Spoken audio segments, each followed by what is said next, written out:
Welcome to DC. And here it comes. Swing and a miss.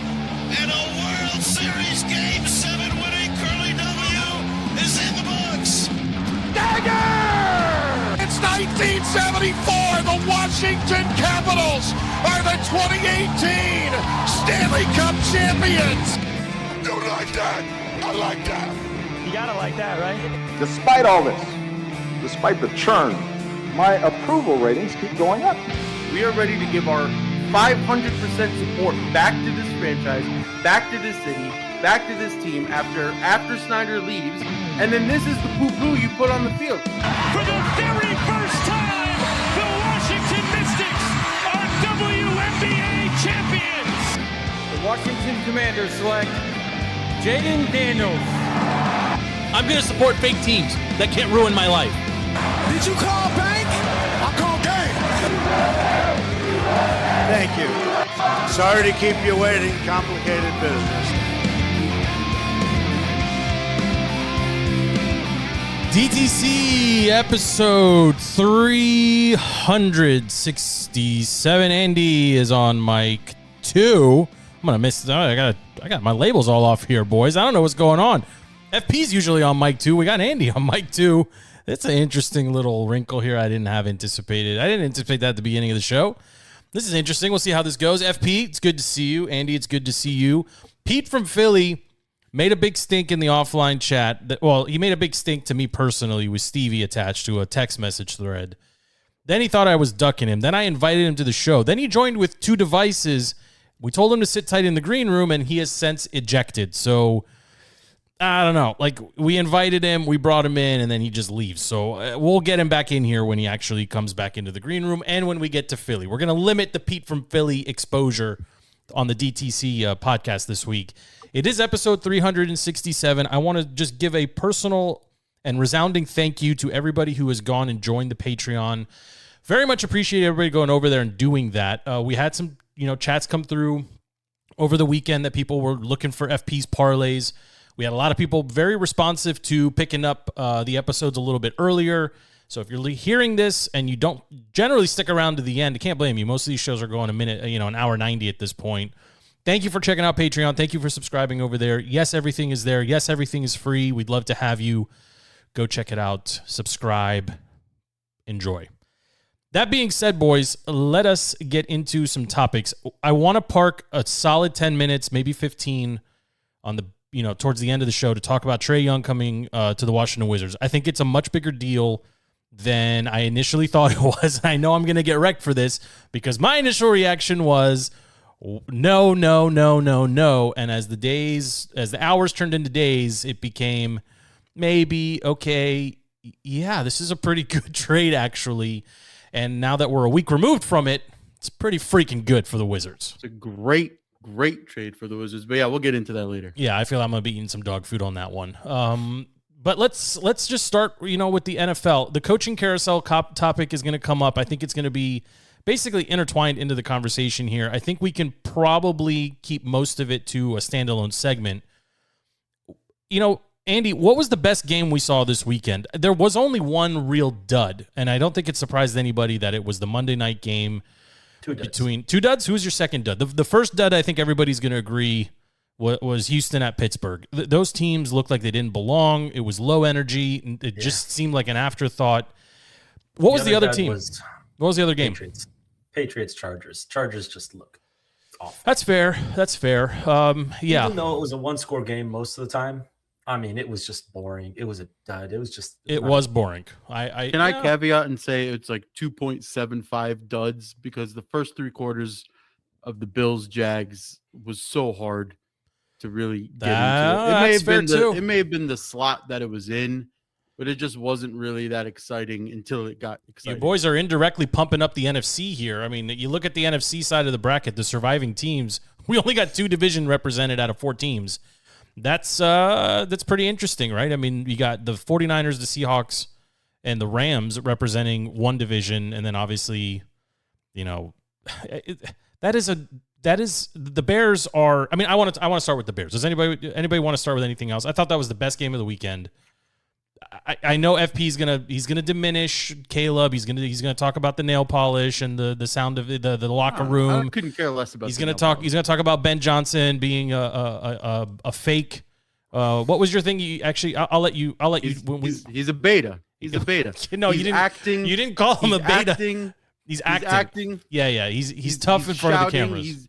The Bears had like 100-year tradition of like a no cursing policy, and the owner removed it so that Ben Johnson can all of a sudden curse and say F the Packers in the locker room. And he's only rah-rah, siskumba, whatever, Jim Zorning in the locker room. That was hip hooray. Just to be hip hooray. That was that was so bad.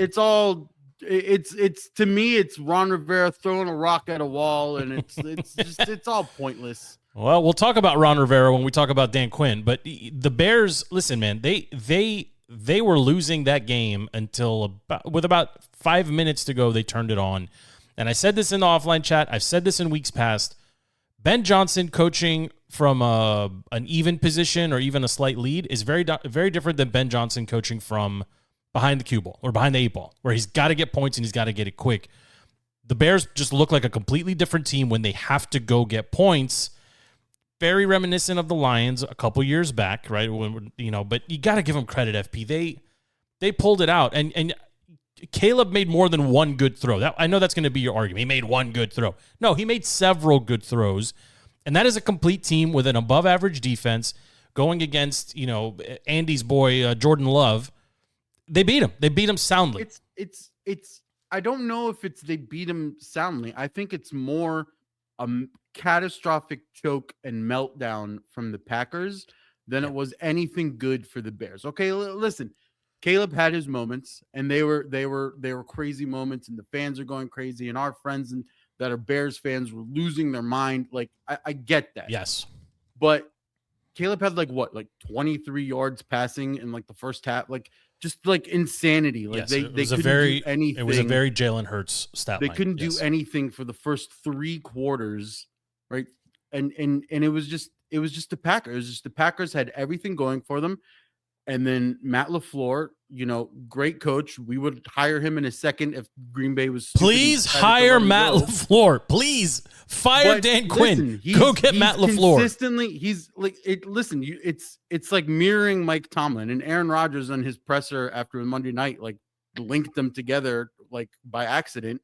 But it's a coach that's taking a maybe good roster, not a great roster, and getting winning records slightly, and squeaking into the playoffs as the 7th seed over and over and over and over again, only to lose.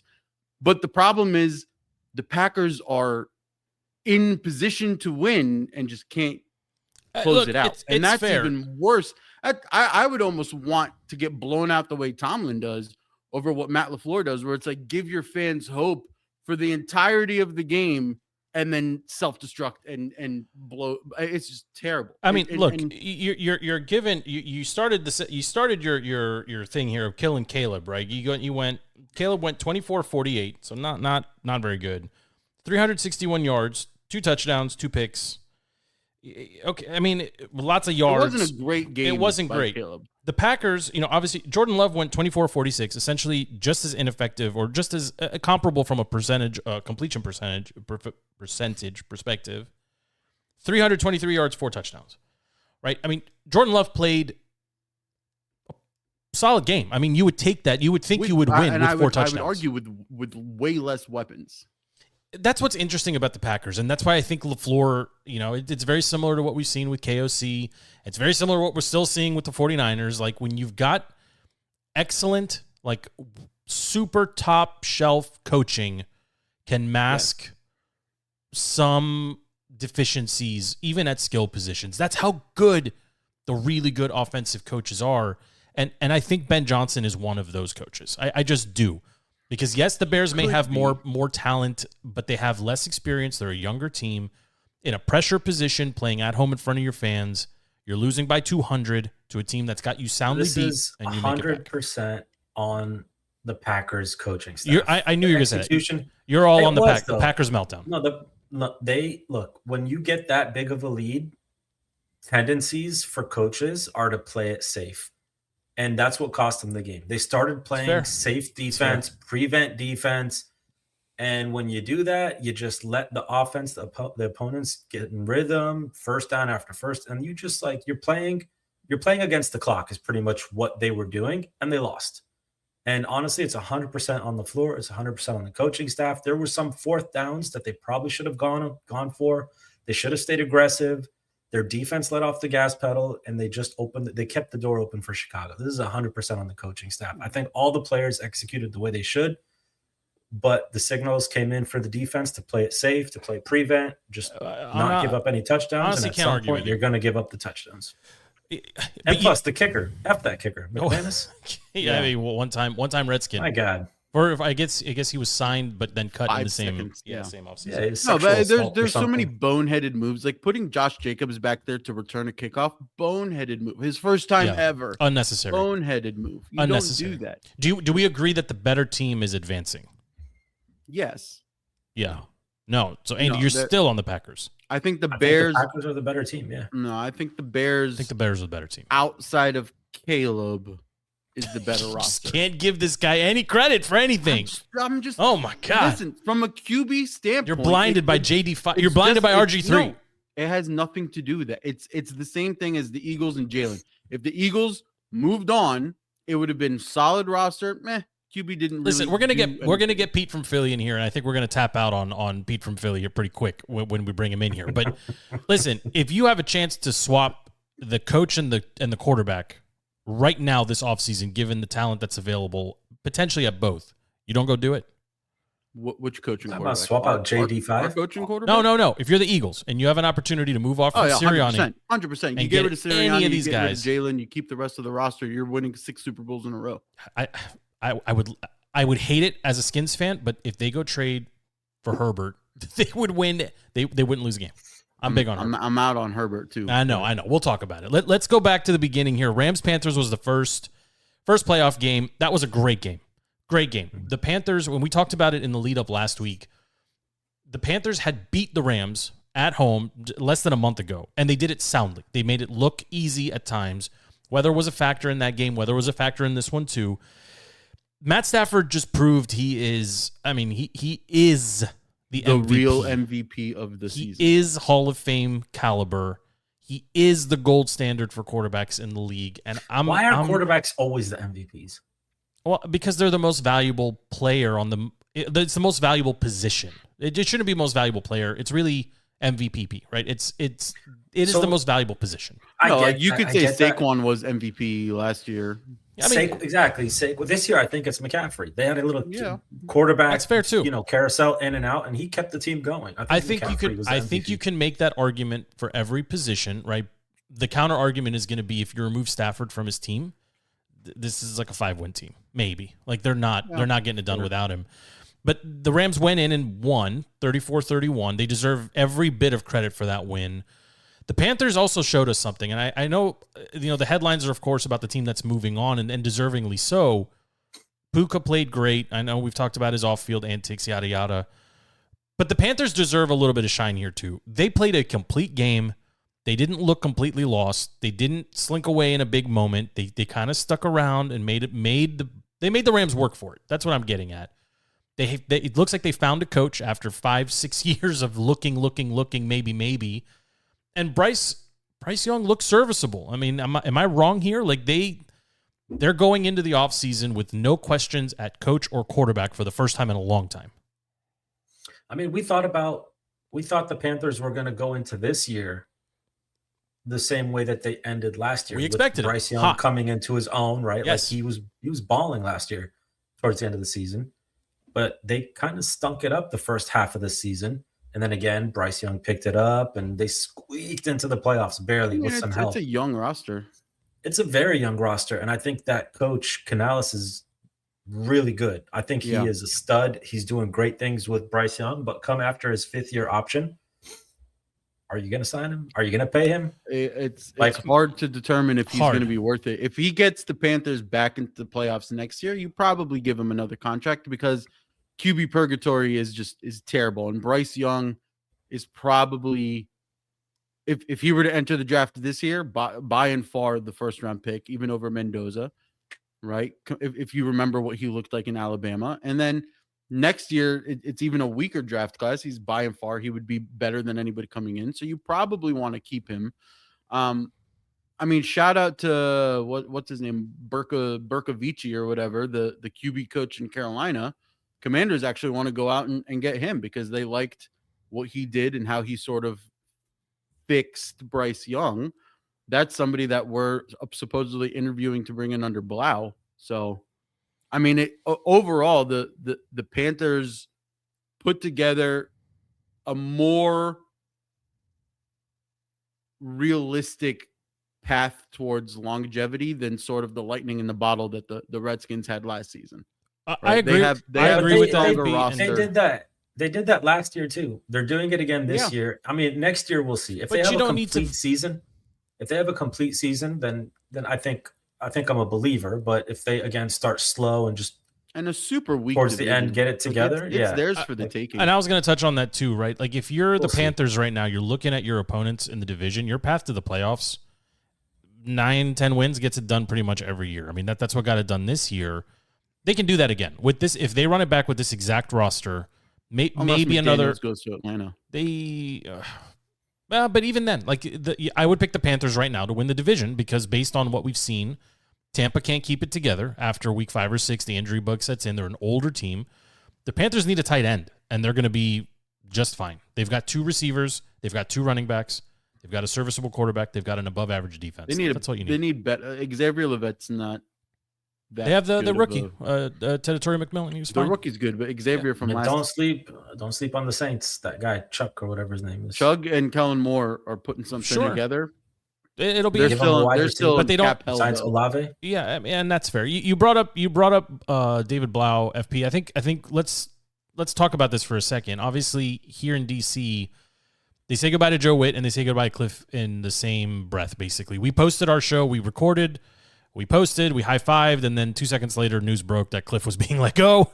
And I'd like to say I told you so, because I told you they were going to send a message. The front office was going to send a message to JD5, to his mom. This has nothing to do with Jaden Daniels' mom. Okay. Well, mom said we'd like to run it back with KK, and then they turned around and fired him. So maybe not.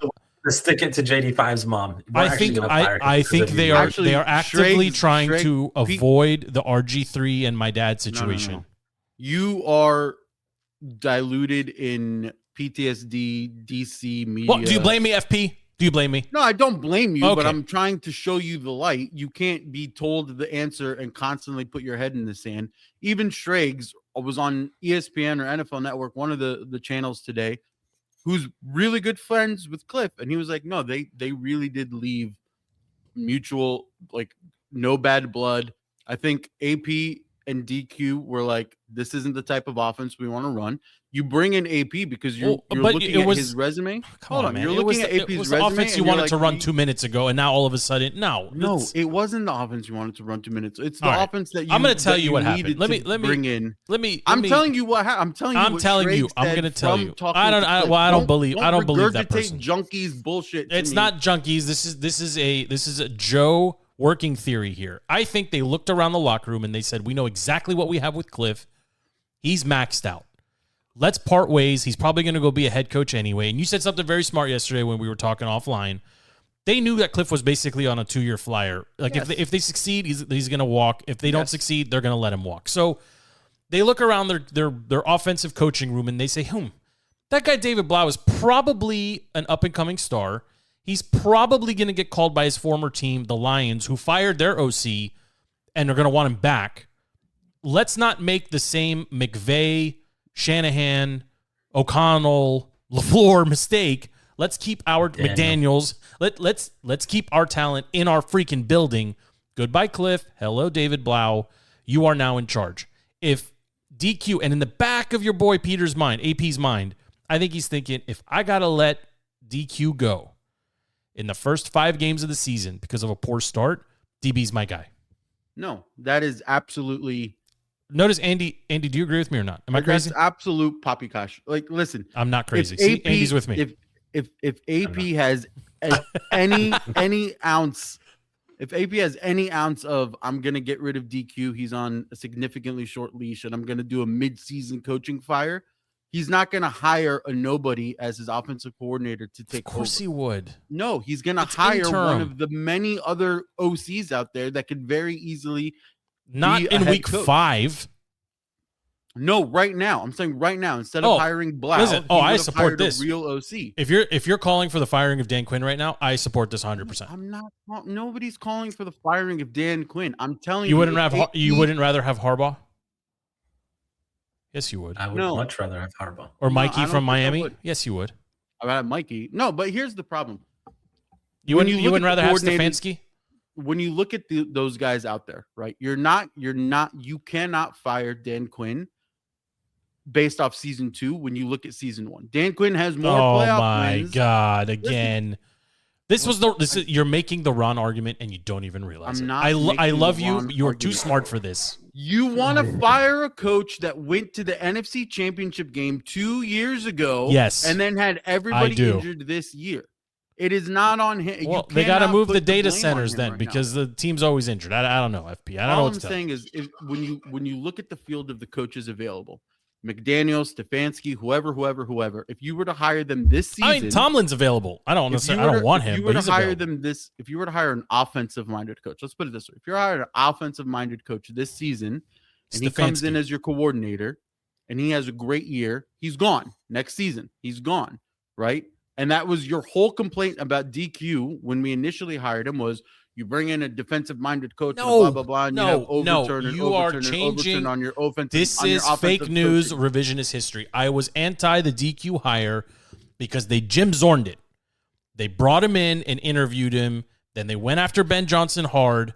They scrambled. Redskins won to go pick up Ben Johnson. He said no, thank you. Double middle fingers as they were flying to get him. Then they turned around and said, okay, DQ was always our guy. We're going to do tough shit together, blah, blah, blah. No, he was the backup DQ option. Was always our guy. You are blocking too much of the Redskins. They never said DQ was always PTSD their guy because history. The narrative's out there. They went and they flew to go get Do you Ben not Johnson. remember them hiring Jim Zorn to be the OC and then turning around saying, we always had our guy. Joe, he was here right here. He's the head coach now. You need to get out of the mid-2000s of your football history, okay? Stop going back to RG3 and Jim Zorn. There's so much more football to reference. Okay, yeah, you're right. Fiery. RG3 and JD5, they're not anything alike. No. One's mom and one's dad, nothing alike. Nothing alike. Wait, I cannot. They both are excellent at protecting themselves and not getting injured. Just take your face and rub it in. If Jaden has a good near next season, I can't wait to rub your face. What's a near? Be the most insufferable. All right, time out. Can I say something? Hold on. Clip it. Clip it. You both need to go on mute real quick. Again, very fiery, very quickly. Back to David Blau. I am intrigued by the decision to hire him, but I'm also skeptical that because he pretty much was under Cliff Kingsbury. And I feel like it's just another Cliff Kingsbury that we're bringing in. I don't think he's going to do much different. I don't think he has fat stacked playbook. He didn't come up under KK. He came up under Campbell. Yeah, I get it. He came up under a bunch of really He came under Ben Johnson. Yeah. The Shanahan tree. He came up with all those people, but he spent his last 2 years or last year, whatever, with Kingsbury. So most of his most recent experience is Kingsbury. I feel like they just elevated another Kingsbury. The bar's pretty low from Cliff King. There's a lot of bubble screens and 4 yards when you need 6. That's what we got out of Cliff. There was no air raid. There was nothing creative. And then it was, Debo's fat, so I can't throw him the ball. Ertz's leg exploded. Can't throw him the ball. If you're going to make that argument, then you can't say that this was some stick it to JD5's mom. He's either I can, FP. Are you let so go because blind? they didn't Are like you so blind, FP? When your mom is out there saying, this again? My son really wants to run it back with the coach, and then the next day the team says, goodbye, coach. You think those things are completely unrelated? Yes. Yeah. Oh my God.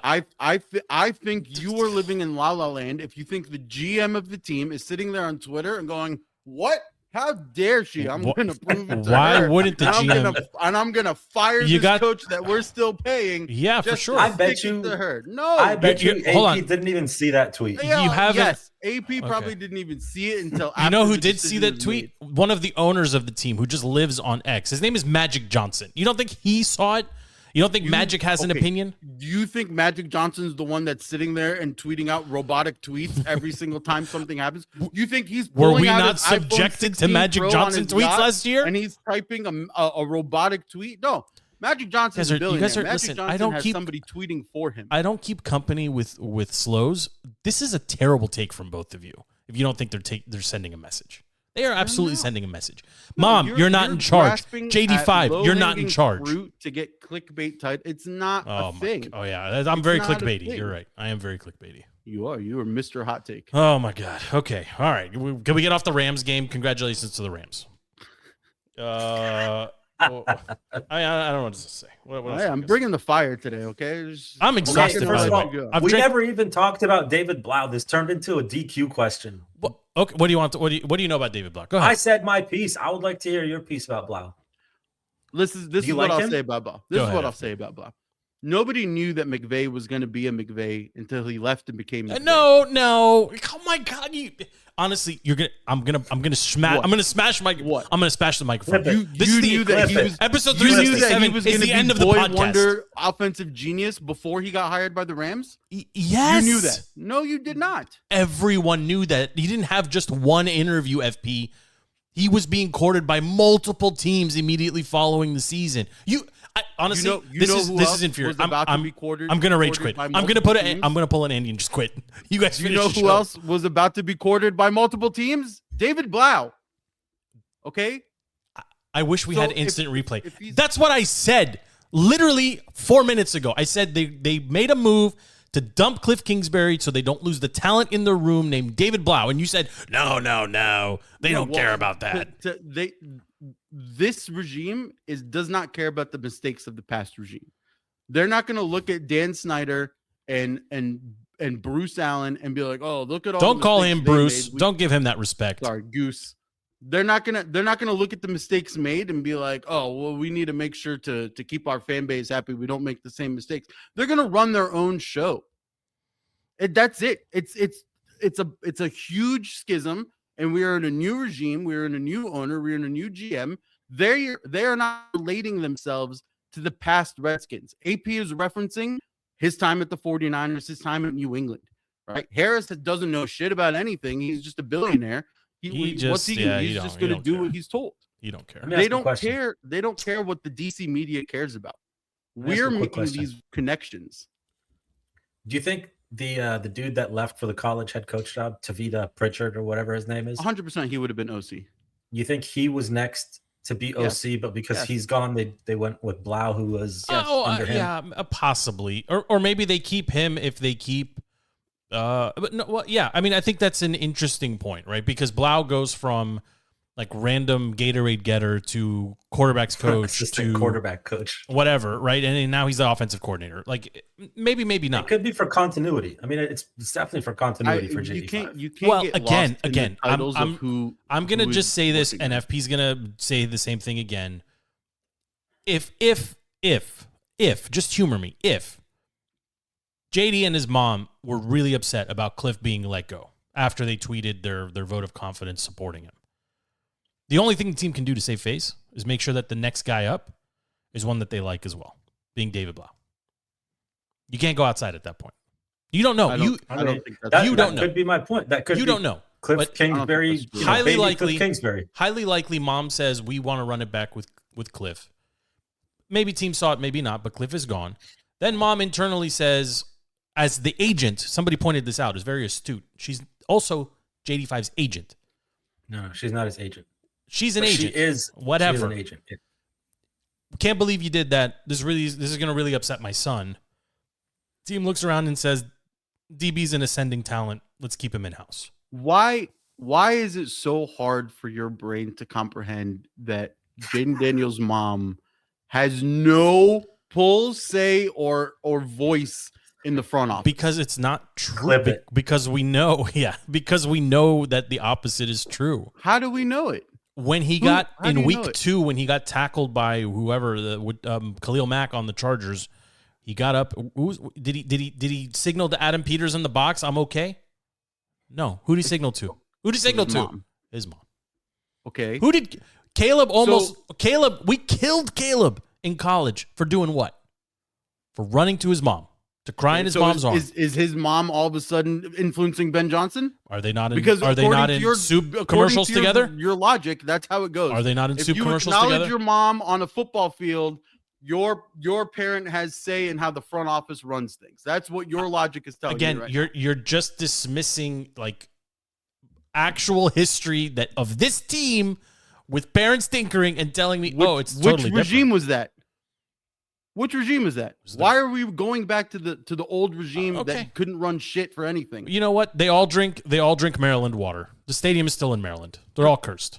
You gotta make up your mind, okay? On what? I did make up my mind. You're blurring the lines. You're Robin Thicke over here. You're blurring lines. It makes no sense.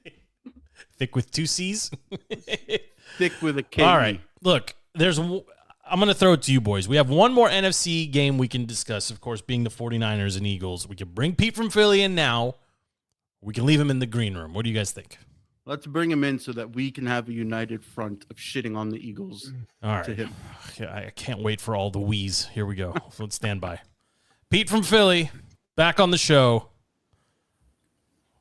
What's up, ladies? How are you? Oh, my God.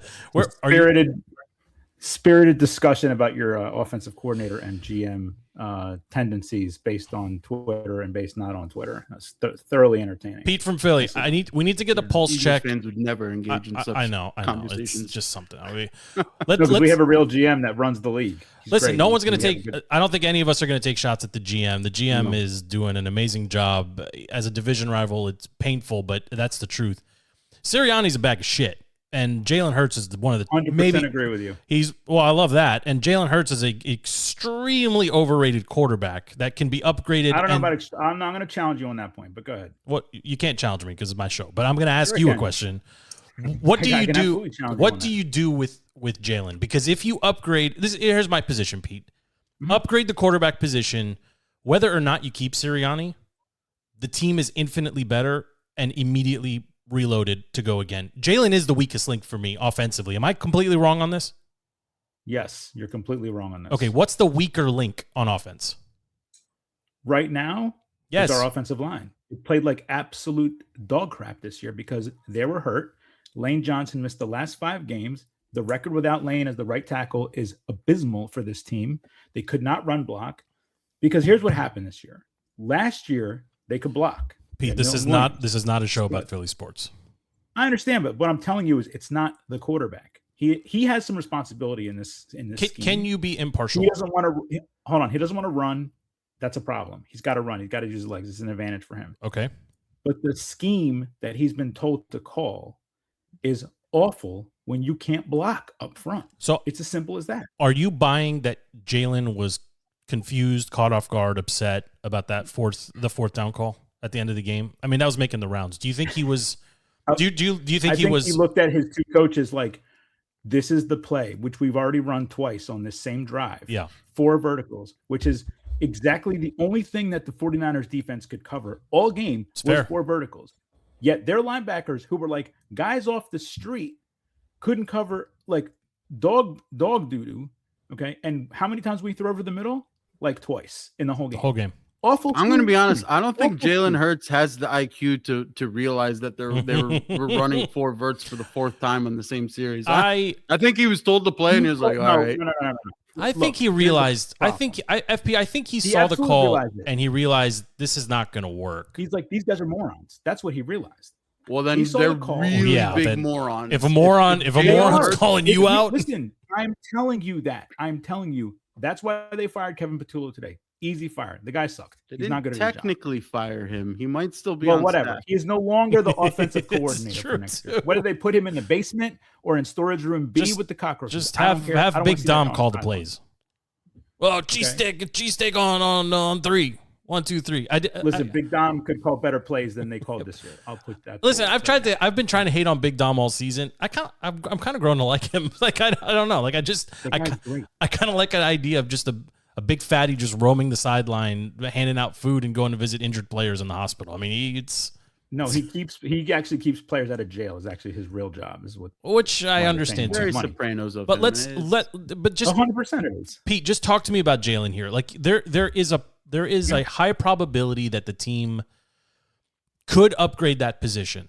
I just think there is. I mean, it may not be through the draft, but with who? Who are you going to put in there? Well, I threw it out at the beginning of the show. I think GM Harbaugh in LA is going to try to move Herbert.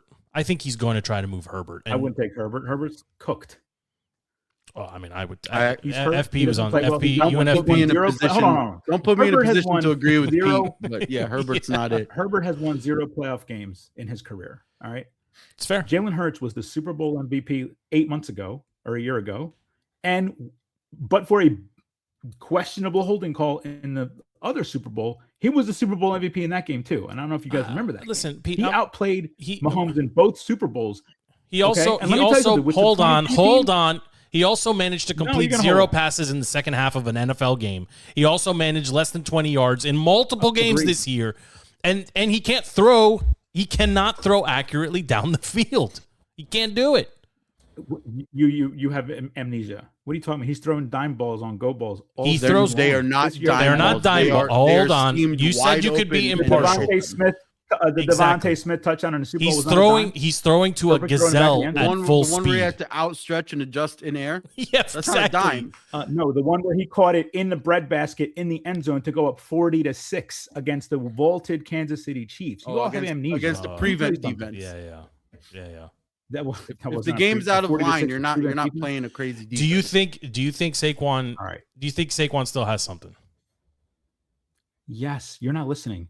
Our line was awful the whole year. It was hurt the whole year. They could not block anybody. And the problem is when you have that situation and your coaches, who are allegedly the CEO coach and the offensive coordinator, can't recognize that in week 2, like everybody else did, when Saquon is running for -2 on first down. Philly's O-line ranking. I mean, I don't think I think it was mid pack, to be honest, but we'll see. I feel like they were like probably. Look it up. I watched every snap. Saquon, look at Saquon rushing. Were they like 15? They were like middle of the pack. Let's go look it up. So my point is, we did not adjust to a middle of the pack O-line. Okay. So you want to run it back, but you would upgrade Sirianni. You would move on from Sirianni. If I was the owner right now, yes, I would replace Nick Sirianni. 100%. With? I would. Who would you want? I would. What's that? Who would you want? Stefanski, Miami Mikey. I honestly would take Stefanski. If you gave me Stefanski over Sirianni right now, I'd take him tomorrow. I'd pick him up from the airport because Stefanski won Coach of the Year 2 times with the Browns. What are we talking about? That team is always awful. Sirianni has a loaded roster, a stacked defense, a great D coordinator, and has been to the Super Bowl twice on the strength of the talent that Howie Roseman has put on the field with Jeffrey Lurie's money. That's bottom line. You gave me Kyle Shanahan. You flip. All right, Pete. All right. Relax. Just relax. Put Kyle Shanahan in place of Nick Sirianni in that game on Sunday night. What's the score of that game? It's like 72-10. No, it's probably the same because Jalen can't pass the ball. But FP, you were going to say something. No. Jalen's passing the ball. Pete, I'm going to use the mute button on you. Just relax. Take a breath. Oh my God. There you go. Andy with the stat for PFF Eagles offensive line ranked 7th. Pete from Philly. Oh, it was a really down year. You're ranked 7th. Okay, go ahead, FP. It was down. What's Saquon's rushing numbers? Pete, I swear I'm going to mute you. Just relax. Just relax. No, look it up. Listen, Pete, does it pain you to know that the whole reason the Eagles lost in the playoffs this season is because Sirianni was an idiot and rested everybody against the Skins in Week 18 and lost the 2 seed? No, that wouldn't have mattered because that wouldn't have mattered. You're telling me if you played it would have been San Francisco and San Francisco, you wouldn't have won. Who would they have drawn? FP. We would have played worse if our starters played on Week 18 against you guys. They would have. Our line was hurt. The line was hurt. Everyone on that line is playing with an injury that's never been reported. They would have drawn the Rams. Said in the locker room, he might not be fully recovered for next season. So he played hurt all year. You don't think being the 2 seed and playing the Packers at home, you would have won? Because that's what would have happened. No, I think the Packers would have smoked us. It wouldn't even have been close. No way. I promise you. This is a very weird take from Pete from Philly. I'm telling you. You didn't want Packers are going to smoke you, then you have way more problems than an injured O-line. We went to Lambeau this year, a game I was at in person. And what was the score of the game? It was 10-7. Yeah, that's true. 10-7. It was awful. Poop City. It was awful. Yeah, but that's when they had Micah, and Micah destroyed Jalen. Micah didn't destroy Jalen. He was a game wrecker, but he didn't destroy him. We couldn't move the ball. This guy just can't take he can't be. You have to admit that Jalen. He's an average quarterback. He is a very upgradable quarterback. He has had good moments, but he can be significantly upgraded. No. I'm going to challenge you on that. Not good moments. All right. When he played in 22, do you know who the starting running back for the Eagles was in 2022? It wasn't Saquon Barkley. It was Miles Sanders, who's horrible. All right. Nobody cares. Nobody cares about the 2022 Eagles. I mean, what I'm telling you is they should carry that team in a good scheme with less talent, and they were a hairways win from the Super Bowl that year. All right. That's my point. It steamrolled that year. Same quarterback, less talent on offense. Yeah, but that was the quarterback, like you said, that leaned on his legs more. And for whatever reason, he decided not to. Maybe he high-fived his mom one day, and they decided to tell the front office he doesn't want to run anymore. I'm a little surprised. That's why Patullo got fired. I'm a little surprised Pete from Philly doesn't want Mike Tomlin to come coach the Eagles. You're out on Tomlin? No, I need an offensive coach. I'm out on Tomlin. I need an offensive coach. I don't like Tomlin. Tomlin. Yeah, there's no reason of having Tomlin when you have Vic Fangio. He's not going to have any input. Correct. He's not. What the Eagles need is a Vic Fangio on offense. And the only person that fits that bill is what's the guy in Baltimore? Todd Monken. That's it. He's the only guy. And he's going to go with Harbaugh.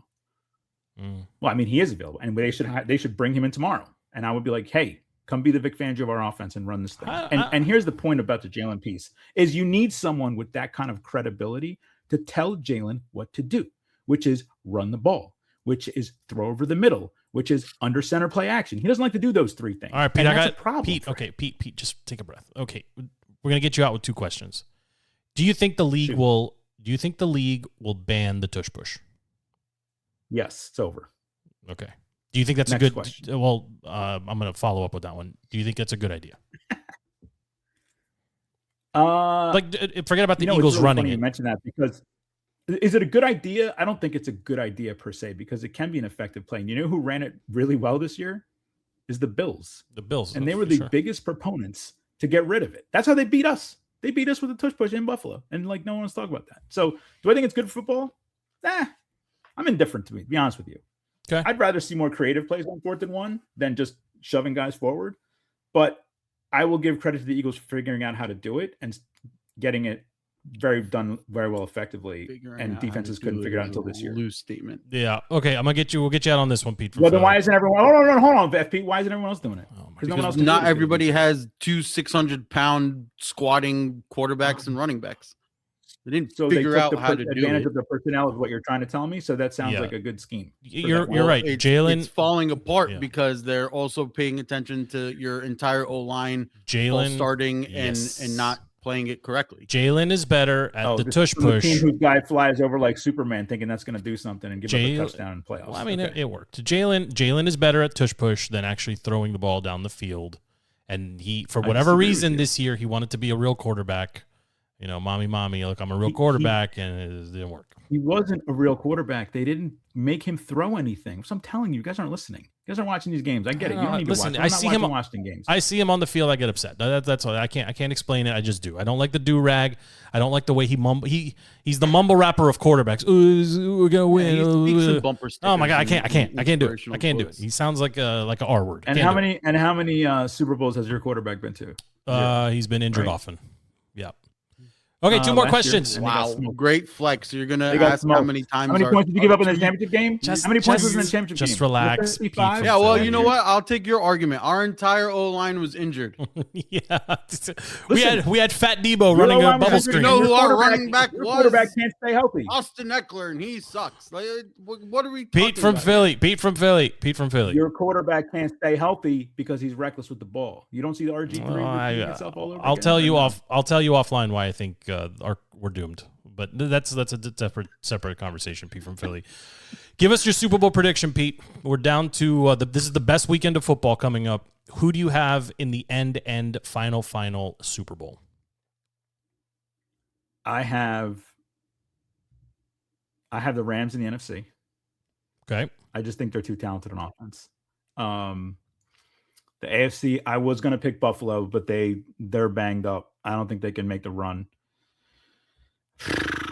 I don't like Denver. I don't like Knicks in high pressure. We'll see what happens this weekend. Sounds like a Patriots vote here. And I don't want to get there in like the worst way because they have such a soft schedule, but they blew out the Chargers in and then that's a game we're supposed to win that way. And they took care of business. And I will go to town with Mike Vrabel as a head coach. And I just think he can get them there. I really do. And I hate to say it. It pains me to say who wins. Rams, Patriots. Then I take Rams because they have the experience. They have the better coach. They have the offensive coach. I think their personnel and defense is better. And I think it's too soon for the Patriots. All right. Last one. And we're Stafford's going to win on experience. Last one. And we're going to say goodbye. Give me an early prediction of who wins the NFC East next year. I want you to say Cowboys because that's my pick. I think that team is super close to being really good. You know what it is about it depends on two things. Who's their defensive coordinator next year? Did they hire anybody yet? I don't think they did. No, but it's because they were like a historically. Yeah. They'll be better. Yeah, they were like the third. What was it? The third worst. They could hire DVOA nobody in the history of football. defense. It was. They can hire Joe Witt back FP and be better. He knows that person. If they have a good defensive coordinator, then they can win the division. And the counter to that is if we hire a for real offensive coordinator, we can win the division. Look, I think Dak was criminally underrated throughout the season. I think he played the best football. Their offense was scary. Nobody wanted to see Dallas in the playoffs. They were scary on offense. So who wins? Who wins the NFC? Their just defense can't stop anybody. Early prediction. Who wins it? Washington. The division? Yeah, next year. FP, you're drunk. Somebody mute him. I'll put my money. I'm probably going to say. Let's make it interesting. I say the Cowboys are going to win the division next year. I think AJ Brown's gone, and I don't think they're going to find a real offensive coordinator. I don't think. AJ can't be gone. He's too expensive to cut. It's $20 million against your cap if you cut him. He's there. He'll be reading books on the sideline. We're not going to cut. We're not cutting AJ, but I don't think he's going to be here next year. You're not going to get trade value. Who's going to trade for him? Listen, if it's a matter of addition by subtraction because of the way he played this year and 3 drops in that game yesterday, which were just lack of effort plays, I'm sorry. Like, that was awful.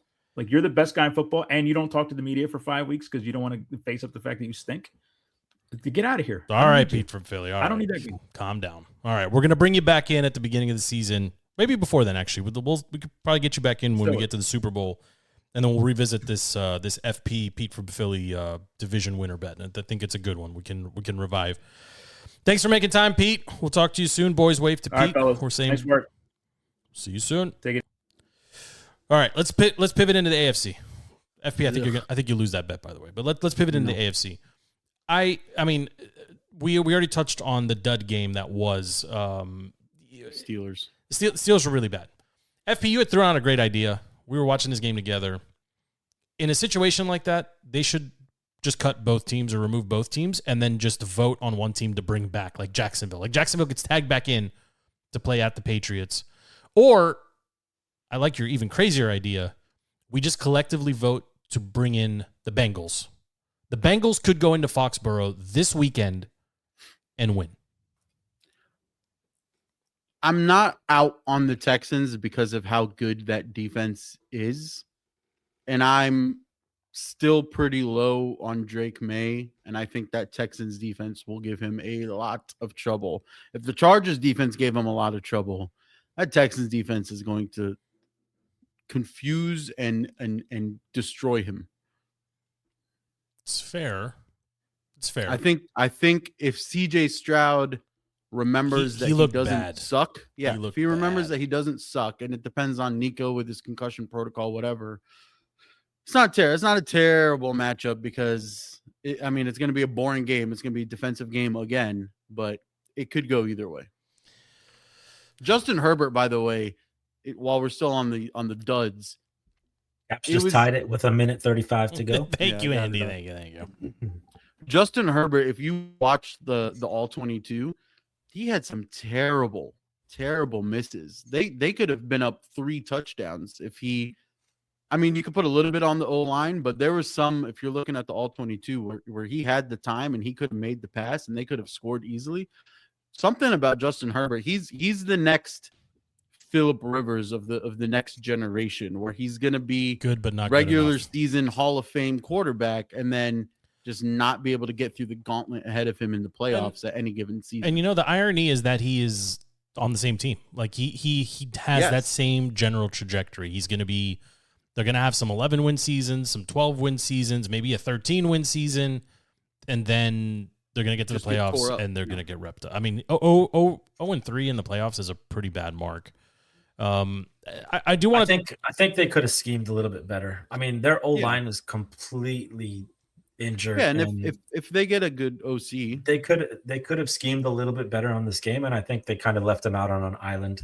I don't think Harbaugh, or whoever their offensive coordinator is, really helped him out at all. He had no and time. They need to get him a big body weapon. They had the receivers like a DK. They had 2 offensive linemen that were injured. That rookie and then some Joe other Alt dude. and the right tackle. Yeah, those are some big playmakers. And also give credit where credit's due. The freaking Patriots defense is aggressive. They're fast. Man, they play hard for Vrabel. Drake May doesn't make mistakes. Yeah. Diggs and Booty are a good.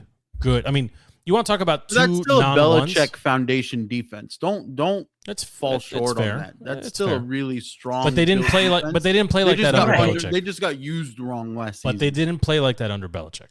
Okay, I just wish we had Christian or Gerard Mayo. Yeah, I knew you. I knew he is probably the best cornerback in the league. Yes. Yeah, he's up there. Yeah, he's way up there for sure. And we didn't take him. I want to talk a little bit here before we close on about the Bills and the Jaguars game. That was a great game for anybody that watched it. You know, the ending was tremendous. The first 3 quarters or first 2.5 quarters, not so much. We saw from the Bills what we've seen all season long. They fall behind. They're very sloppy is the wrong word. They're just a little bit of fumbling, a little bit of inconsistent passing. They really don't have a receiver. They have 3 tight ends and a quarterback that can't. Just when he's run, like he is so talented. And everyone's in love with him. Stevie first and foremost. I feel in love with his girlfriend. I feel that's true too. I feel like they're gonna hit a wall in Denver. I just don't see this working in Denver. I think that defense is better than what they faced. And frankly, Jacksonville, I'm a little disappointed, to be honest. They were red hot going into the playoffs. They were flirting with top 5 positioning going, the back half of the season. We kept referencing them and talking about them. 3 talented receivers, 2 talented running backs, a quarterback that was making no mistakes, and a coach that was really creative, and it got really vanilla really quick. I mean, at least that's what I saw. You're at home. Like, this was a very winnable game for them. I was a little disappointed. I think it was just the immaturity of the team. And there was some questionable things like me, I love De'Ami Brown. To make him a healthy scratch, BTJ has kind of fallen off the map entirely. I mean, Jacoby Myers, he was good in the regular season, and he kind of disappeared. Parker Washington, insanely great game, and he's probably gonna like in fantasy terms, he's probably gonna be like a first round selection. That's how good. Yeah, I agree. Has been. But that's more first time coach, kind of just new to the playoff race, and then they just went up against elite, right? Elite wins, and that's what happened, right? The comfort, the But I don't know if the Bills FP. I push back here a little bit. I don't think the Bills were that much better than the Jags. Well, I mean Allen specifically. Allen was the best player on the field when he's on the field. And McDermott didn't change how he was going to call that game at all, because he's like been there, done that, right? Like they know what they need to do. And I think the matchup, like if the Jags were matched up with anybody else in the AFC, probably get the win. I mean, I don't think they would have beat the Patriots. Removing Denver. Sure. They probably could have beaten the Patriots. No, not the Patriots are playing really good football right now. Like really so were the Jags, but I think the Jags. I mean, they would have beat the Texans. They would have beat the Steelers. There's some teams they would have beat. Yeah, they would have beat the Chargers. That's fair. Yeah, I mean. All right. Well, we got the matchups basically set at this point. Let's make a little predictions here. Let's just go in order. Bills. Saturday at 4:30, Bills are at the Broncos. I'm riding with Bo Nix. I got the Broncos winning this game. Andy, what say you? Denver has Chicago Bears tendencies. I feel like Bo Nix doesn't really play till like the fourth quarter. They make some crazy comebacks. I'm not sold on how dominating their record shows that they should be. I'm going Bills, unfortunately. Sorry, Joe. Sorry. I know you got some Denver ties, but I think the Bills probably right size or put Denver back to kind of bring them back to reality, I guess is what I'm trying to say. So I'm going Bills. FP, where are you at on this one? I'm going to kind of piggyback Andy. I think if the Broncos start slow, which they have done all season, you can't start slow against the Bills. It's just too dangerous. And I'm going to take just experience over inexperience. It's a good defense, but Josh Allen has faced good defenses in the past with a lack of weapons before, and they've found a way to win. I mean, unless Bo Nix surprises everybody and just comes out on fire. Yeah, and they go up and they pull a Packers and they go up 21-3 in the half. They're not going to let that go. They have the defense to not let that go. But also, actually, there was a stat that I heard today, which kind of plays in the Bills' favor, is that the Bills have one of the best pass defenses and one of the worst rush defenses. Denver doesn't really have a rush game. They kind of only. But they're above average. Nick does have a little mobility that he does have to account for. They've got tight ends that can catch the ball, and Sean Payton knows how to scheme an offense. So, and they've had time to sit and watch game film. From a coaching matchup, it's going to be this is a good one. Match. This is a good one. This is more of an emotional hedge for me. I think I could argue either team. I just feel like the Bills are on borrowed time, and I'm just trusting my gut here. I'm going to Broncos. That's the 4:30 on Saturday. 8:00 on Saturday. 49ers are at the Seahawks. This one is much tougher for me. I'm going to trust my eyeballs and not Sam Darnold. Like, I'm trusting that Sam Darnold is not going to Sam Darnold. I'm picking the Seahawks to win this, and it has more to do with the 49ers being, again, unable to really play consistent defense, and the Seahawks just... They activated Fred Warner's window today, so... Possibly, I mean, maybe he's there, but I don't see them covering in Jigba. I don't see them hanging. Seattle, Darnold could go out there and throw the ball 10 times, and Seattle could win by 2 touchdowns still if they just run the ball and eat up the clock. I'm going Seattle on this one. FP, where are you? When the Niners played the Seahawks for the 1 seed, the Niners came out and they played a style of offense to account for their injuries that sort of scrunched up Seattle's defense and brought their corners in from playing, deep ball threat. And I think they were leaning more on McCaffrey than they were on Brock that game. And Seattle's defense was just ready for it, right? And they had 9 guys in the box as opposed to 7. And I think Kyle Shanahan learned from that game. And I think you're probably going to see a lot more Juwan Jennings. You're probably going to see a lot more Robinson because he decided to show up against the Eagles, not Brian Robinson. But you're going to see sort of a more evenly distributed offense. And I think Kyle is comfortable enough to sort of put the game in Brock's hands in that point. And I think Mike McDonald knows that's probably coming based on what he saw with the Eagles. But secondary for the Niners, they shut down the Eagles. They shut down AJ Brown. They shut down Devonta. They didn't really shut down Dallas Goedert, but like they did their job with scrubs. But Saquon did eat. See, Saquon went over 100 basically in two quarters. But that's to show you, like, if one player eats, the Niners can still find a way to win that game. So if Jackson Smith and Jigba eats, but you keep him out of that end zone, they can win that game. So who you got? I'm going Niners. Ooh. Because I think Darnold chokes in the biggest game. I mean, if he throws 2 picks, they lose. I think it's going to happen. Andy, who you got?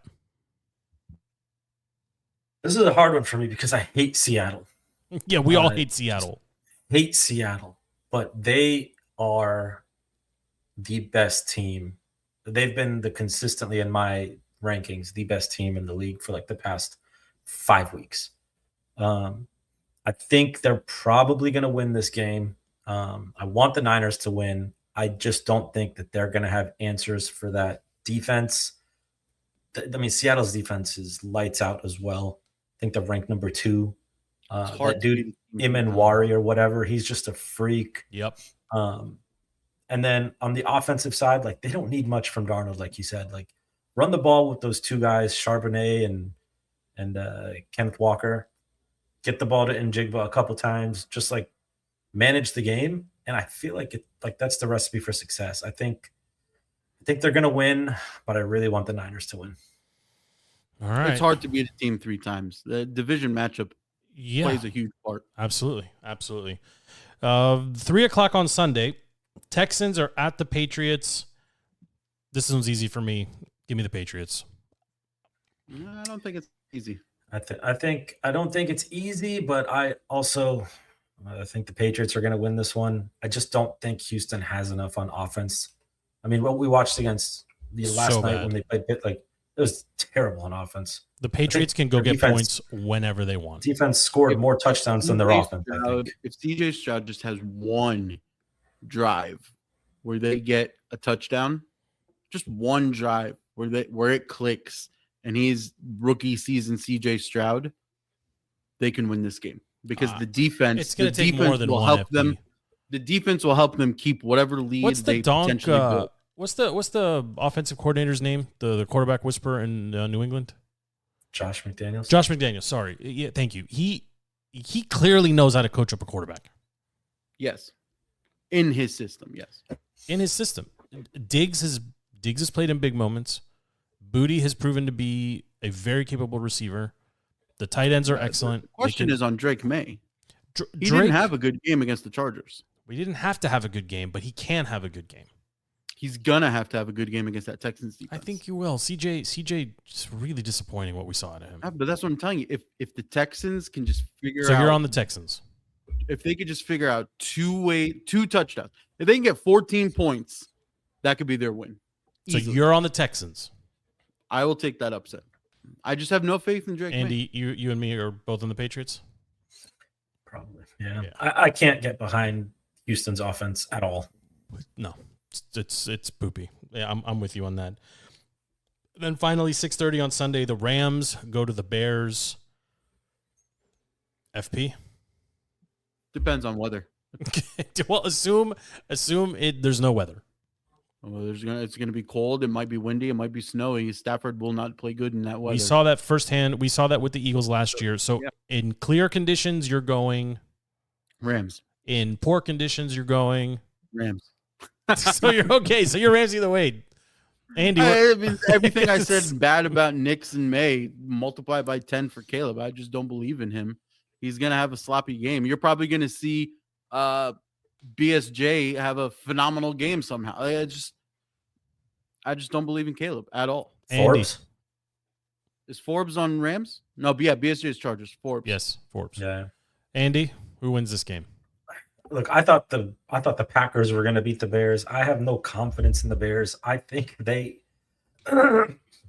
not good. They're just lucky. Like, other teams, for some reason, just take their foot off the gas. And I think hopefully McVay and that team and that coaching staff understands that you cannot But at the same time, the Rams haven't really looked like the Rams, right? They have kind of not been dominating as they should. This is probably a very winnable game for Chicago. But I just don't believe in them. All right. I don't think they're good. Good weather. Who wins and good? Who get you going? Okay.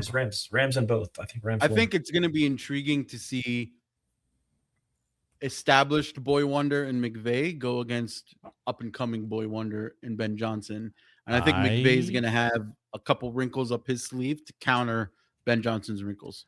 I'm going to say something. Cap's just one, everybody. Cap plus one. I'm going to say something that's probably going to upset you both. I love the Rams. They're going to lose. Why would that upset me? They're going to lose this game. The Bears are going to win this game. I think Ben Johnson learned a valuable lesson against the Packers. You got to come out with your heat to start the game, not to end it. They're at home. They're riding high. That defense is underrated. I think they can win. They can win this game. I'm going to pick them to win it. I hate myself for doing it because I love the Rams, but I think the Bears win this game. The Commanders' magical season came to an end when they went up against a solid top-to-bottom team in the Eagles. I think the Bears are going to go through the exact same heartbreak that we went to just one game earlier. And I think their magic is going to run out. And if they do come out fast and they do come out strong, then they're going to be like, oh, well, we've proven that we can win cardiac style the last 2 minutes. I don't think that they're going to be in a position to do that with the Rams.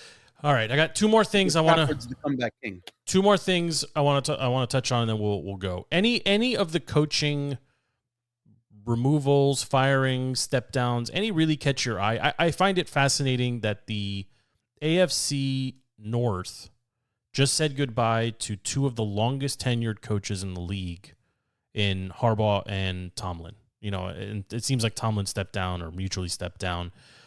I think had the Ravens won that final game of the season, Tomlin would have been fired. And had the Ravens lost the game against whoever in the first round, I think you would have ended up in the same spot. I think both those franchises were waiting. One of them was waiting for the other to blink. Now both have blinked. Both of those coaching changes actually honestly surprised me. I don't think either of those. I mean, Baltimore might be an attractive post. Pittsburgh is not. Like, who wants to be the next coach after a long-term tenured coach like that? That's a tough The ask. only reason Pittsburgh is attractive is because they have shown patience with their coaching staff. So but the Ravens have done the same. Whoever they bring in for both of those teams, they're going to get a solid 5 or 6 seasons to put it together, to build their roster their way. I don't know if I buy that because the Patriots had a guy for 20 years and they moved on from him to Mayo. Well, that's and then they the moved on caveat, from him right? again. If they come out and they completely shit the bed and they're a 2-win team, maybe you revisit it. But it also depends on not record, but what the play looks like. The Patriots play last season was just terrible. Okay, I mean, so did any other of the moves? I mean, we got Pete Carroll got let go in Vegas. We have Miami Mike got let go in Miami after they met, and it seemed like he was safe. He was let go. I mean, LP's in the chat saying, the best destination would be Pittsburgh. I think the best destination is Vegas. I actually think it's Tennessee, and I think that's why they're going to lure Harbaugh in, because you have $100 million in cap space. Cam Ward has a tiny high market. ceiling if you use him correctly. Tiny market, great city, very Tiny Baltimore. market. They're about to get a brand new stadium. Sure. I mean, I think that is an attractive destination, and it's an overall weak division. If you go to the Raiders, you're going to have Tom Brady meddling. You have some weapons, right? But no, you don't. It's hard to build a strict, strong team in a Vegas. I think so too. It's one of the strongest divisions in football. So we're ignoring the most likely destination for him. Arizona. For Harbaugh? The Giants? Yeah. The Giants. He could end up in volatile, though. And Harbaugh wants to control who the GM is. So I don't think that works. I don't know if he can. I mean, I don't know the intricacies. I don't care about him and his control over everything and the GM and stuff. I mean, if you were having Dart and Scattaboo and then Neighbors come back and in our division. Like, I mean, that defense wasn't atrocious. That defense was pretty good. Team. It's a good team to coach. I think also we're forgetting how good of a destination the Falcons can be, right? Sure, you have a little bit of a question at quarterback. You could ride Kirk. Maybe you get something. So, what are the open positions right now? You're absolutely right, because that team has some talent too. Although I think they're going to say bye to Pitts. Atlanta's open. Miami's open. Pittsburgh is open. Baltimore is open. Cleveland is open. Vegas is open. Vegas. Tennessee is open. Arizona is open. So eight vacancies right now. There's one more vacancy. There's 9? There's 9 vacancies. Giants. Thank you. That's crazy. 30% of the league is available for looking to hire. That is freaking wild. With two-time Coach of the Year. Where would you go? Harbaugh, plus Tomlin, plus Mike McDaniels. Yeah, I mean, there's some, like the first McCarthy's first out there that gets too. Hired. Yeah, the first coach that gets hired, you're gonna see like a frenzy of hiring because everyone's gonna make their moves. Everyone's gonna pull the trigger once the first domino falls. LP's saying that Cliff and Mike McDaniel both interviewed for head coach and yeah, that's weird too that they're interviewing both at the same time. LP saying he would go to New York. Andy, where would you go? Oof. So, is it to win games or just No, just where would you go? Arizona has some weapons too. What I'm asking, I'd go to Miami. Why not go to Miami? You go to Miami. Yeah, okay. But if I want to go win a but Super there's some Bowl talent. There's some talent in Miami too. I mean, let's not kid ourselves. Off the field for sure. Yeah. Oh my God. All right, FP, where are you going? I mean, you got to take Baltimore, right? If you keep Derrick Henry, if you keep Lamar, if you get one more weapon in a draft, you could fix that defense easy. They were pretty injured. I think Baltimore's probably with Lamar. You got to look at it. Who's the best quarterback that a coach would inherit? It's probably Lamar. It is Lamar. Yeah. Yeah. I mean, everywhere else it's a project or starting over. Although maybe Dart is promising. Yeah. All right, last topic. Also, Raiders are getting Mendoza. Yes. It could go anyway. Raiders are a good spot. I'd go to Las Vegas too. Cam Ward isn't terrible. It could honestly. There's a couple. It's like the worst time to get fired, but it's also like the best time to get fired. Best time to be available. Everyone else being fired. Could you imagine if we had this coaching pool 2 years ago? No, don't even get me started because FP's gonna get really upset. No, Dan Quinn is not Ron Rivera. No, he's a really good guy. He don't see past his hat and his weird mannerisms and that he's 60 years old but wants to be friends with 24s. It's all totally normal, Andy. Totally normal. It's all good. It's all good. He's doing a great job. Great job. Last topic, and we're going to get out of here. And I know I'm going to eat some dog food on this one. The Wizards trade for Trae Young last week. Let me just give you the timeline here. The news breaks. No, the rumors start circulating. I am very vocal and say, I don't want this loser on the team. No. Trust the process. Keep tanking. You've got a nice core here. Figure it out. Then it picks up steam. Then it actually happens. And I am full all caps. No, thank you. This guy's a bum. Blah, blah, blah. Then a day passes, and I start actually reading the headlines FP's sending my way, and I click in, and I actually look at the articles and look at the stats. It's like, man, I know I hate Trae Young, but he is kind of a really good passer, and nobody really plays defense, so who cares? And they didn't give up any draft picks. He's not worth the money, but this doesn't really hurt, and then they're going to shut him down, so they keep losing. Yeah, I kind of like this trade. And within 24 hours, I was on the completely opposite side of this world. I went from I hate the guy and I hate the trade and I hate the idea to no, this is pretty freaking good. Dawkins, he deserves the front office deserves a tremendous amount of credit for trading 2 pieces that don't factor into your long-term plan into one piece that might, and you really didn't lose anything. I think it was LP that sent the article where it was digging into how the Wizard front office has excelled in one specific category, and that was asset management. Flipping those players that you're talking about and just accruing all of these draft picks while also drafting all of these young potential future all-stars or defensive players of the year, etc. Its future is bright in Washington, and bringing in somebody like Trae Young. Yes, he doesn't play defense. He doesn't have to play defense when he's surrounded by everybody that only plays defense, right? Or excels the most at defense, right? And you're gonna see Sar and Bub and the other Trae and everybody sort of just rise. Their game is going to be elevated by just having Trae on that court, facilitating and probably being the best point guard that we've had in a very long time. And I think it's going to work in the way, if you're envisioning it the way the front office has probably looked at it, is they're saying, let's bring in Trae, let's have him improve or improve the offensive skills of all of our players, right? Kind of help them get into their own groove, rehabilitate his image, and turn him into a valuable trade piece before the 27 season when he's due a contract. Dish him out, get whatever picks you can get for him, and continue building the way we wanted to build. And I think that's basically what's going to happen. Yeah. And if he turns out to be all-star Trae and he truly needed a change of scenery, don't pay him too much. I don't think he's going to go and demand Supermax. I think he will have a coming to reality and know that he can get paid, but he doesn't deserve Supermax. And you can probably afford to keep him if you can structure correctly, and you can keep him. If he shows that he's still all-star Trae and can do everything that he did at the beginning of his career, okay, great. You haven't lost anything. But this year he cannot play. No, he's shelved for the rest of this season. We're not going to sacrifice that top 8 lock. We're not going to sacrifice it. So, do you like the trade? I mean, I'm assuming I love the trade. Okay, all right. I love the trade. Okay. And Andy, where did you end up falling on it? You can't hate the trade, even though you might hate the player, doesn't fit the scheme, doesn't really fit what we're doing. You can't hate the fact that we gave up.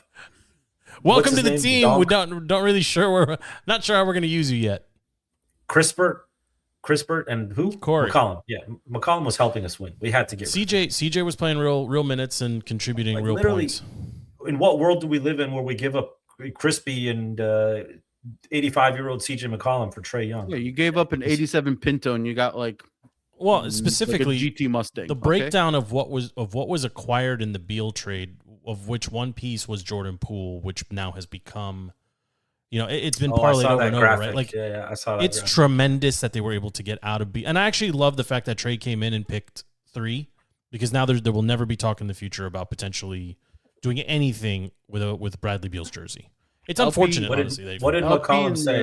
LP in the green room, he was talking about how good the front office has been to him, to his family, what they're doing there, the decisions that they're making, clear, honest communication with the players. Like when you have somebody leaving a franchise, especially Washington, where everybody for so long in the NBA said that's where you go when you mess up, for him to be like, no, they're fixing it. Like that's a completely different front office now. That's huge, right? And you're gonna get players coming in and they're gonna see, like we've been saying it for what, three seasons now. Like you're gonna see OKC East, right? You're gonna see it be run in a way where you draft quality young guys. The young guys get quality minutes, they learn, and all of a sudden they become competitive. And then from competitive, they go on to, knock on wood, hopeful, best record in the East, best record in the NBA. Yeah. Right? Like the future, the sky's the limit. Yeah. I mean, nobody wants to see them win so many games that they lose the draft capital or the draft positioning that they already have. Not that they're going to actually go and grab, I don't think the league is going to award them a top, pick. I mean, the whole thing is rigged, but regardless, this is a good trade. It gets you a piece that will be exciting for fans to go check out, right? I mean, in reality, if you remember just a couple seasons ago, people were going to Wizards games to see Russell Westbrook go triple-double every night. I think this is good for the fan base. I think it's good for the team. It's good for the city. It reinvigorates the fan base. It reestablishes DC as a potential destination for free agents. I think that's really a really important thing as well. That like people want to come here. I mean, that was the first rumor, right? Is that Trae wanted to go to DC. That really means a lot. It really does. right? Like and this isn't like we want Kevin Durant at the super end of his career. Trace, I think he's 28 or 29. I mean, he's got a lot of basketball left in him. So he's 27. Yeah, I mean, even better. He wants the ball. He doesn't play defense, but like I said, nobody else does either. I surprised myself by how quick I flipped on this one. This was a good trade. You probably flipped because you know he's not going to play, so you don't care. Well, that part helps because I don't want them to suddenly start winning a bunch of games at the end of the season, and then you also didn't give away any of you your traded prospects. nothing. You didn't give up. You didn't give up your young guys. Yeah. You kept them all. Giving away any of our top 7 players would have been way too much to give for Trae. For sure. Or even some of the deeper bench guys that are just there, the glue guys. Yeah, like Anthony Gill. Like he needs to stay on the roster. All right, boys. We covered football. We covered the coaching carousel. We got Pete from Philly in here. Razzle's asking to come in. I really don't want to. I'll let you guys vote on it. Do we extend the show further to get Razzle in here to make some picks? He's an hour and 20 minutes late. Does he have a microphone connected, or is he going to talk? That's a great question. You know what? Headphones? I am going to roll the dice and say, let's see. If he has the mic, he stays. If he doesn't have the mic, let's see it. We're not counting this appearance in his Immediate quota. drop. Let's see the microphone, Razzle. You know, I set up initially without the microphone. Oh, look at this guy. He came ready to go. Because I was worried I was going to get voted out and not accepted into the podcast. Well, Razzle, you came into the green room and then immediately asked if we talked football. Yes, we talked football for an hour and 15 minutes. Yes, you're extremely late. You're extremely late. Give us one game you're watching and one pick. Go. You know, did you guys talk about how we talked about everything, Razzle? We talked about everything. Give us pick one winner at any game. You give us a winner. I don't even think this is an upset because I think they're favored based on the initial line. But the Bills will beat the Broncos on Saturday. Okay, give us your Super Bowl prediction. Oof. Oh, you weren't ready for that on a football show? No, I think it's the Bills and the Seahawks. I think the Seahawks got a favor this week with getting the San Francisco on a shorter week, and they will beat the Rams in the NFC Championship. So I think Bills Seahawks. I'll take the Bills. All right, give us one. The comments are hilarious in the chat, by the way. Give us one team you were very disappointed in the playoffs last weekend. I was disappointed in the Steelers last night. I didn't think. Oh, come on. You didn't expect them to do anything. Come on. I expected them to make it a competitive game. I didn't expect them to put up zero offense and Aaron Rodgers to get manhandled and look 42 years old. Andy, give me another question. FP, give me a question. If you were a coach available right now, which job are you taking around the league? There's 9 openings. Which one are you taking? Well, there might be 10 openings because I think Matt LaFleur. I don't know why. If they fire LaFleur, we have to. They're going to trade him. They're going to find a team. Trade him to us. Trade him here. God, I hate Dan Quinn. And I hate that FP's going to just continue to carry water for him. Oh, listen, he's cool, bro. We're going to go do hard stuff. I have the sounder somewhere. Here, you want to hear it? I'm not. Here you go. Here, listen. Keep Dan Quinn over LaFleur. I'm not going to say that. I'm going to give myself a little grace and allow one swear word here because I've done a good job so far. This is your guy. I haven't had any. I swear a lot. But there is nothing I enjoy more than doing hard shit with good people. And these guys here, I don't understand why some really good.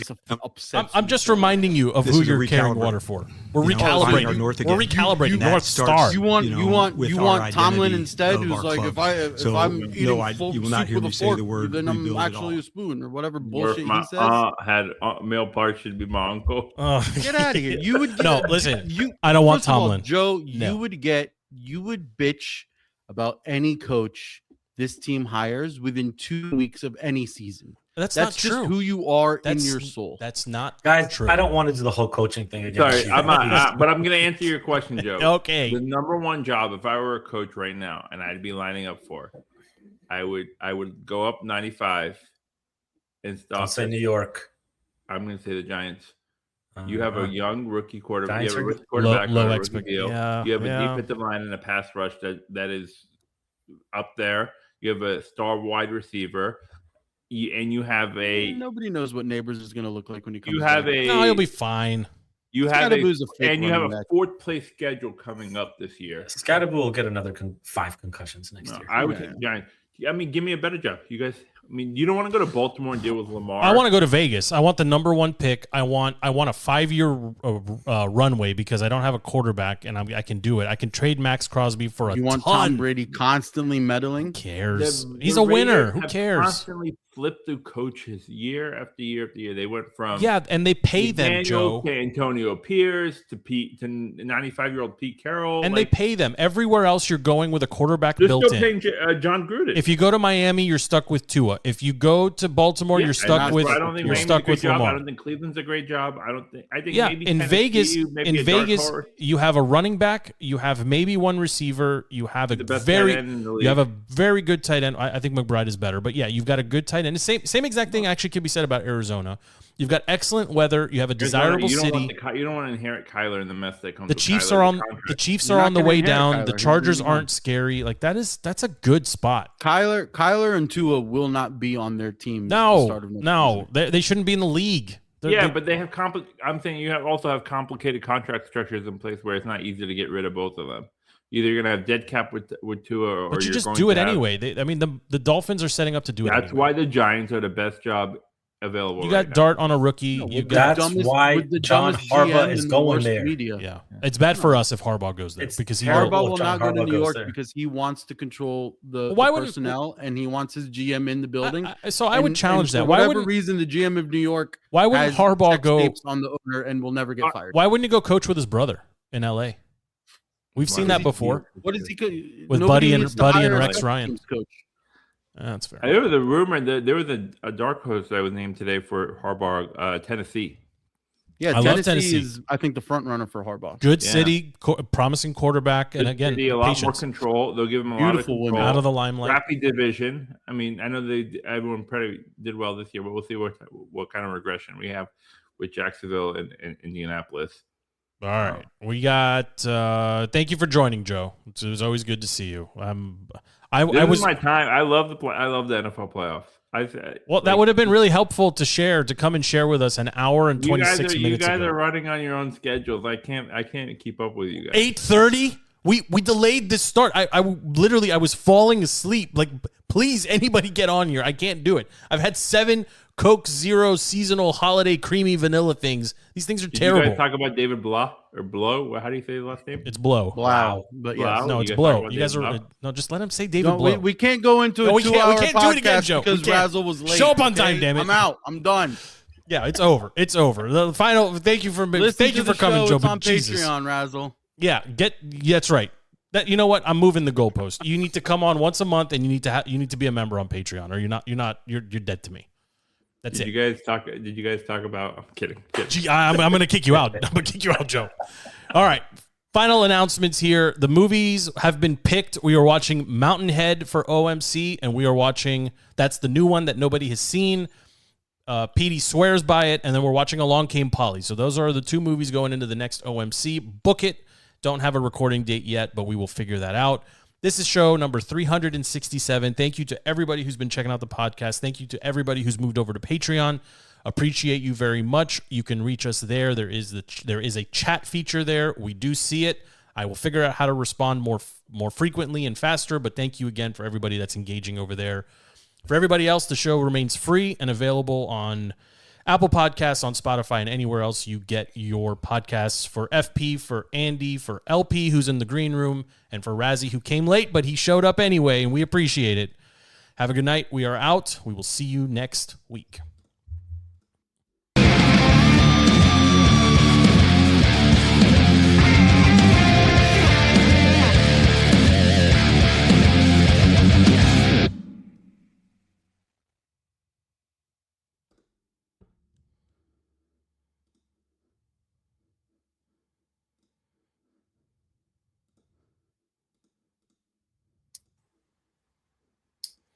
Thanks, boys. That was very long. I don't like being blindsided by Pete from Philly. Yeah, well, you brought in Pete from Philly. He was. I mean, so annoying all day. Just. I mean, this was the perfect week though to bring him in. He's down.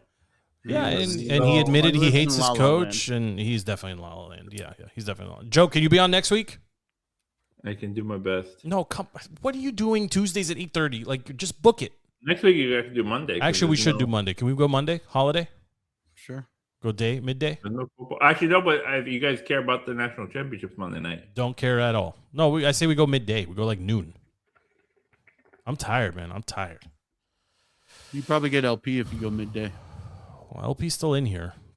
He's here, but I can't force add him. It's very weird. He's only in the green room. Sitting in a dark closet. It's okay. Lights off. Yeah, maybe the pants are off. Who knows? That's okay. It might be. That's okay. He's coming. Yeah. what phrasing are we using? Yeah. I mean, it literally says, "No, I'm coming," is what it says in the chat. He's in for Monday midday. Sounds good. We'll reconvene on Monday. Are we fording or are we going to sleep? I'm going to sleep, actually. Yes? Okay, maybe. If Andy goes, I'll go. I'm going to clean up the file right now and get it up to Patreon. Joe, have you joined the Patreon? Yeah. Fortnite? Okay. All right, no Fortnite, Joe. All right, I'm going to bed. All right, no, come on, let's record another episode. I'm ready. What do you want? Can you watch Fountainhead? See you. Good night. Good night. Bye. Razzie, can you watch the movie before we do OMC? You want to come on OMC? I'm not. I can't. Joe, it's not a good movie. You're going to fall asleep 3 times. Well, then we'll kill Pete and he'll rage quit, and then that'll be it. Listen, I think everybody's checked in except Pete. Who am I missing? No, Cadiz hasn't. No, Cadiz did. He green roomed. And Stevie was on. Razzle's on. It's just Pete. If you're moving the goalpost out of green room, then it's actually going to be Cadiz only and Pete. No, Cadiz was on when we were talking last week. No, he didn't come into the chat. He didn't come on the... Oh, yes, he did. Yeah. I think he did. He was on when we were talking Niners. No, I think green room is fine. But like maybe once a quarter is not enough. Maybe it's once every 2 months. I mean, once a quarter, once football's over is probably enough. I mean, are we still going? Trae Young every week? Yeah. Talk about Olympics. Yeah. You get prep for the World Cup. I don't know. We got to talk. We got to figure out the car show. That's the next thing. I'm ready for the car show. I could do car show twice a week. Yes, I see. It's all about competing priorities. Wow. Yeah. All right. Good night, guys. Good night. See you.